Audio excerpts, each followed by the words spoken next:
your next question would be, well, how's Biden doing so far on those things? And Trump, Trump is Trump. So there's, we kind of know what the deal is there. But I think, Vice President Biden will have to articulate some really compelling view of what the country would be like if he served for president as 4 or 8 years. And that remains to be seen at this point. I mean, I think he's put together a very strong campaign and a strong candidacy, but people have got to be able to say, here's what Joe Biden is all about. And it has to kind of boil down to not just a bumper strip, but something that people sort of say, yeah, that strikes me as being, he's got it about right. And we haven't heard that yet. So that'll be his challenge, I think, as we go through the next several months. And George H.W. Bush, I said, called it that vision thing, right? It is definitely the vision thing.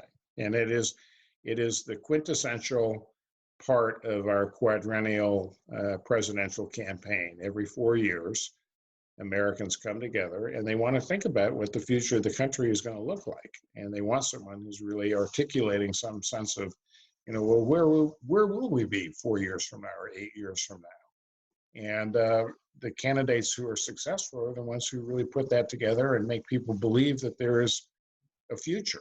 I'll give you a great little example. In 2016, we had one candidate who said, I want to make America great again.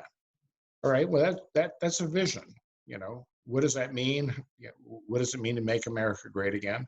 I would challenge anybody to sort of remember what Hillary Clinton's slogan was. It was, by the way, stronger together. And that begged the question, stronger together for what purpose? For why? What are we going to do? And I think the lack of that kind of a visionary element is something that is sort of fatal to candidates that don't know how to articulate that. And can some candidates is that just not who they are? As you mentioned, I don't remember John McCain being able to articulate that. I certainly remember Obama, being able to articulate that. Hope, right? And Bill Clinton too, building the bridge to the 21st century. And so is it just some people have it and some people don't, or can you learn it even if you don't have it? Yeah, I think it's, some candidates instinctively know how to talk about the future in a way that's compelling.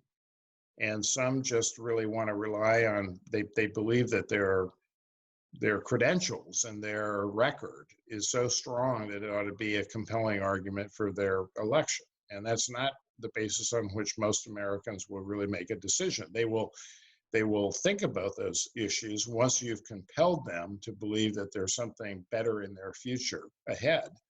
So you have to talk about the future. You have to lay out some kind of real strong vision. And then they will then look at your record and say, okay, I believe this person has the capacity to get those things done. And that's the way great presidential candidates, move ahead in the process. That's the way they win.